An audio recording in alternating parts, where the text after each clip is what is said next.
Pak Yusuf Kalla mengambil risiko dengan menafsirkan bahwa cawe-cawe itu adalah campur tangan yang buruk yang tidak diperlukan. Walaupun Pak Yusuf Kalla bikin referensi bahwa itu menurut temennya, kira-kira begitu kan. Supaya aman itu. Ya, ya dua teman ini yang bertengkar. Tapi kalau kita lihat algoritma dari kalimat itu, kan sebelumnya ada past event, sequences. Mulai dari Projo mempromosikan 3 periode, lalu ada soal Muldoko mau merampok Partai Demokrat, lalu ada soal 3 periode sistem tertutup, macam-macam di situ tuh.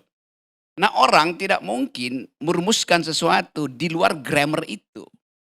Jadi istilah cawe-cawe itu semacam konklusi dari peristiwa itu. Itu yang masuk di benak publik.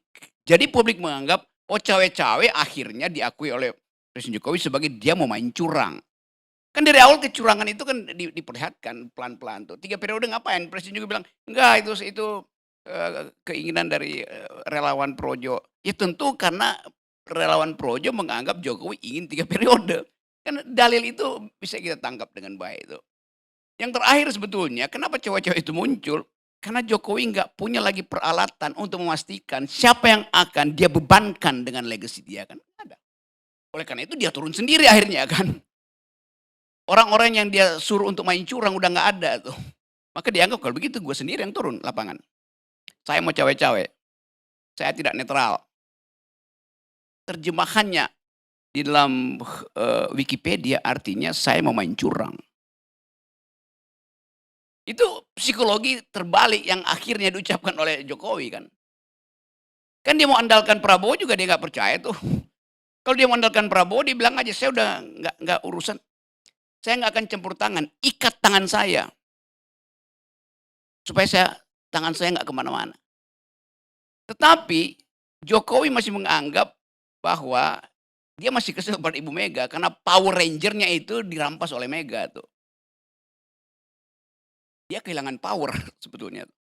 Jadi dia cari cara, ini saya terangkan dari sudut pandang psikoanalisis seorang politisi yang masih ingin bermain untuk menentukan langkah berikutnya. Jokowi yang ngomong cawe-cawe bukan Jokowi yang presiden, bukan Jokowi yang kepala negara. Tapi sebagai political player yang dalam upaya terakhir ingin menegakkan benang basah itu kan.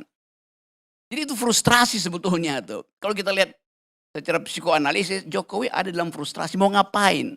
Kayak orang yang kiri kanan dia nggak tahu mau ngapain ya. Ya udah sendiri aja ambil risiko itu. Lalu kita dibuat harus menafsirkan. Ngapain ditafsirkan? Sesuatu yang dari pangkal bisa kita temukan ujungnya tuh.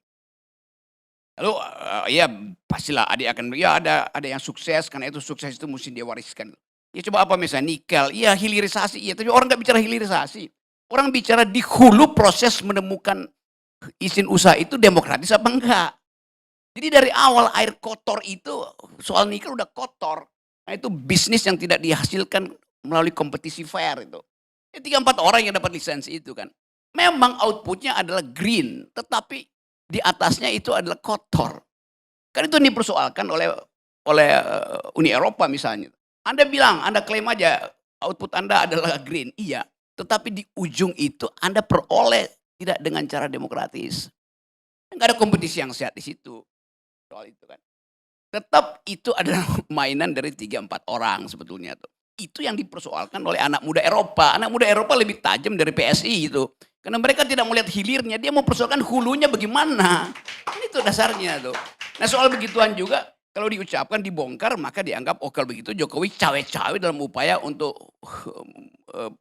menipu bahwa seolah-olah hulu ke hilir itu bersih itu proses demokratis dalam soal green economy. Jadi soal semacam itu semakin dibongkar, semakin ditutupi, semakin orang melihat apa yang mau ditutupi itu.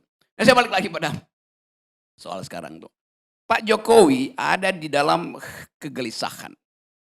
Dia berupaya untuk kasih sinyal, dia masih punya grip terhadap kekuasaan. Ternyata makin lama, kalau saya bayangin, begitu Pak Jokowi ngomong cawe-cawe, itu WA grup di antara menteri, ini ngomong apa doi? Maksudnya kemana? Ke lu? Saya bilang, ini targetnya kemana? Jadi percakapan publik Jokowi itu diolah dengan cara yang buruk justru oleh mereka yang di sekitar Jokowi. Kan dibocorkan ke kita itu dengan maksud untuk mengolok-olok sebetulnya kan. Jadi dasarnya itu. Jadi Jokowi ditenggelamkan oleh grammarnya sendiri. Karena memang nggak ada tafsir lain bahwa cawe-cawe itu adalah campur tangan dengan maksud yang buruk. Kan itu intinya. Nah pertanyaan kita, kenapa masih campur tangan? Berarti ada hal yang masih mau diselundupkan.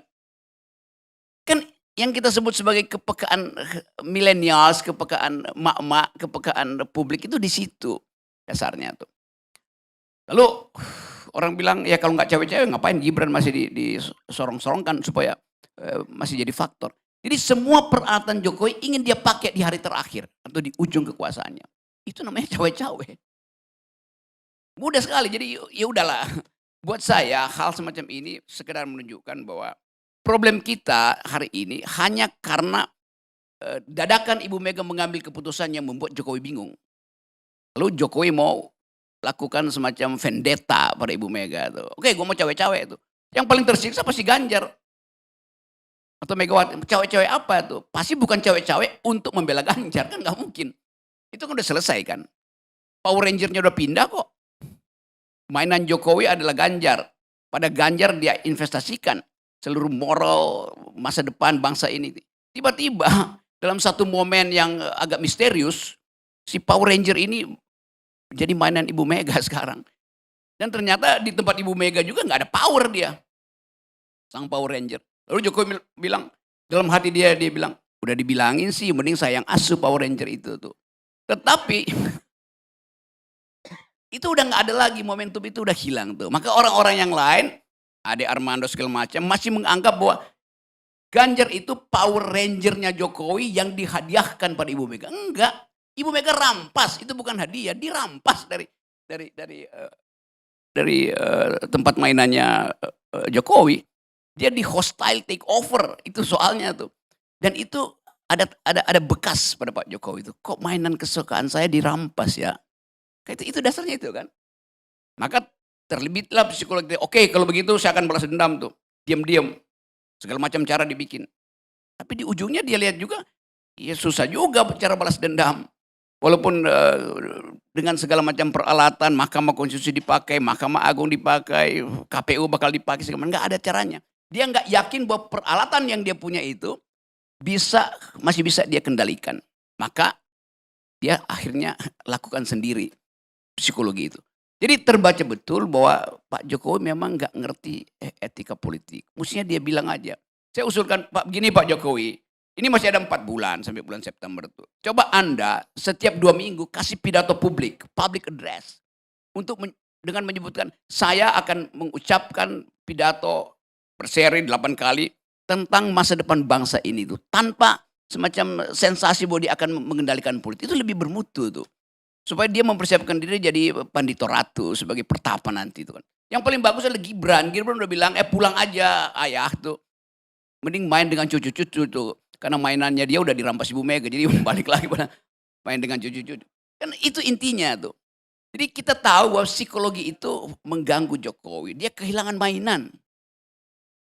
Jadi intinya itu, dia kehilangan mainan yang dia sayang. Yang namanya Ganjar Pranowo. Hanya karena itu sebetulnya urusannya jadi panjang. Jadi kembalikan aja Pak Jokowi dalam keadaan ya supaya batinnya itu tenang gitu.